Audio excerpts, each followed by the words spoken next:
V-step, which is a really fun party dance floor move, but it is also a cornerstone of shuffling and cutting shapes. It's no impact, and it looks rather easy, but there's actually more going on here than meets the eye. So I'm going to break this move down into 4 distinct phases for learning the V-step. Starting off, number 1, with heel pivoting. I've done a lot of videos and a lot of tutorials on how to pivot, so I'm not going to go into too much detail on that, but I will start with step number 1 as being learning how to do opposite heel pivots. So opposite heel pivots are toes together, heels together, toes together, heels together, traveling laterally across the floor, both directions. And some people find this move intuitive, other people struggle with this. So if you're struggling with this part, visit one of my earlier tutorials on how to do opposite pivots. Okay, and then step number 2 is doing opposite pivots in singles. So I'll turn around for this. Whenever we do opposite pivots in singles, always start with toes in. That's actually really important because a lot of people try to start with heels in, and that's not going to give you the V-step look. So we're going to start just toes in, and we're going to go heels into one side, back to center, toes in, heels into the other side, like this. Here to here, here to here. One move right, back to center, one move left, back to center. And you should be able to do this over and over again without thinking. And in fact, you should be able to go pretty fast before you try to take it to the next step. Okay, so step 3, we're going to learn this actual move now by just focusing on one half of the body. I've been working with people and finding that they're learning it a lot faster if we build the muscle memory on one side and then build it on the other side. Then we'll put it together. So step 3, single side with the heel and toe. Okay, I know you just practiced the single heel pivots with your toes together, pretty close in. But for the move, we're actually going to spread a little bit. You don't have to be like way out here, not even full shoulder width. Just have some space between your toes because your heel needs to have a place to go inside. Okay, we're just going to start on just the right side.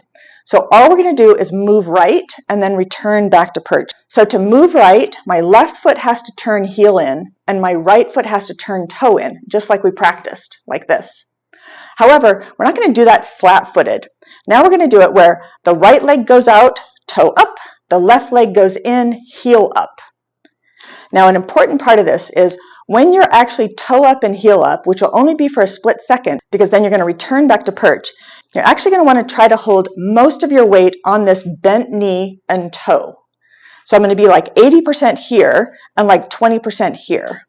And that's going to feel really awkward to stand here and hold it like that. It's going to be hard to keep your balance. But when you're moving fast, that's really not going to be an issue.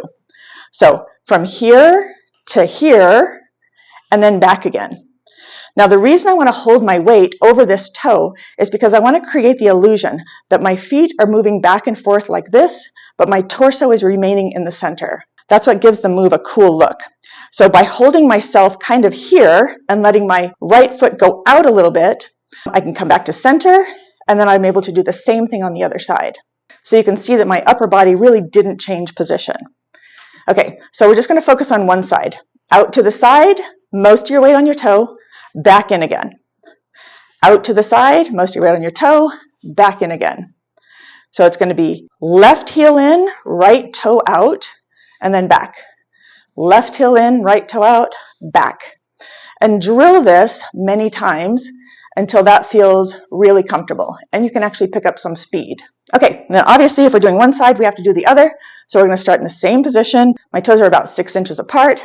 And I'm going to go right heel in, left toe out, back to center. Most of my weight is now on the right toe, a little bit of weight on the left heel, back to center. And then a few more times until this feels really good. And then we can move on to step 4. Okay, step 4 now, we're going to put them both together. And I'm not going to lie, this is going to mess with your mind a little bit because you're having to think about heel pivoting in opposite directions, but you're also having to think about which toe goes up and which heel goes up. So my strong suggestion is while you're trying to process all this and you're going really slow thinking of the next step, hold on to a kitchen counter or a chair so that you can hold the pose without coming off balance. Okay, so for this one, same thing. We're starting in the same perch position, toes in.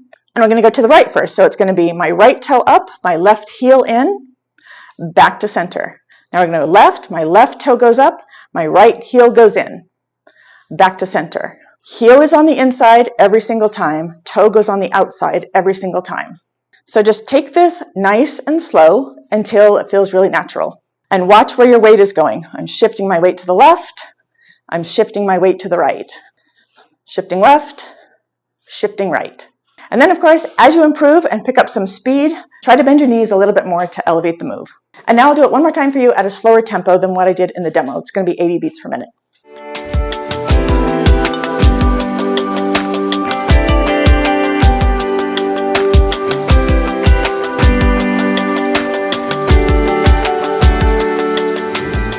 Okay, that's all there is to it. Hope you have fun with this. Thanks for watching. See you next time.